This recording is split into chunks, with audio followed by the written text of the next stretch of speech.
मसवड पोलिसांची हातभट्टी दारू अड्ड्यावर धडक कारवाई। मान तालुक्यातील मसवड पोलीस स्टेशन हद्दीत बेकायदेशीर हातभट्टी दारू निर्मिती व विक्री करण्याविरोधात मसवड पोलिसांनी रविवारी पहाटे धडक मोहीम राबवत 4 ठिकाणी कारवाई केली। या कारवाईत मोठ्या प्रमाणात हातभट्टीची दारू निर्मितीसाठी वापरले जाणारे रसायन व साहित्य जप्त करण्यात आले असून संबंधित आरोपींवर महाराष्ट्र दारूबंदी अधिनियम कलम 65 कडई अन्वये गुन्हे दाखल करण्यात आले आहेत। पहिली कारवाई मौजे मसवड येथील सिंदेमळा परिसरातील ओढेच्या कडेला करण्यात आली। येथे आरोपी निलेश बाळू जाधव याच्याकडून 105 लिटर हातभट्टीची दारू व 350 लिटर रसायन असा एकूण 12,250 रुपयांचा मुद्देमाल जप्त करण्यात आला। दुसरी कारवाई कोडलकर वस्ती परिसरात करण्यात आली।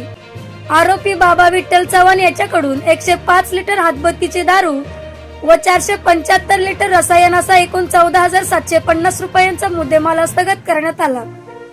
तिसऱ्या कारवाईत कोडलकर वस्ती येथील ओढ्याच्या खालच्या बाजूस आरोपी सागर वसंत मंडले यांच्याकडून 5 लिटर हातभट्टीची दारू व 200 लिटर रसायन असा एकूण 4,250 रुपयांचा मुद्देमाल जप्त करण्यात आला।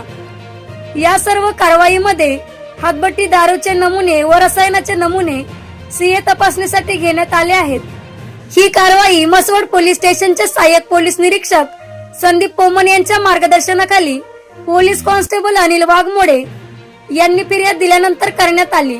पुढील तपास पोलीस हवालदार आर्यल कुंभार हे करीत आहेत। मसवड परिसरात सुरू असलेल्या बेकायदेशीर दारू व्यवसायावर पोलिसांनी सुरू केलेल्या धडक कारवाईमुळे अवैध धंदे करणाऱ्यांचे दावे दणाणले आहेत। झुंजार न्यूज महाराष्ट्र संपादिका सोनाली माने, बिदाल। अशाच ताज्या घडामोडी पाहण्यासाठी आत्ताच झुंजार न्यूज महाराष्ट्र या चॅनलला लाईक, शेअर आणि सबस्क्राईब करा। झुंजार न्यूज महाराष्ट्र।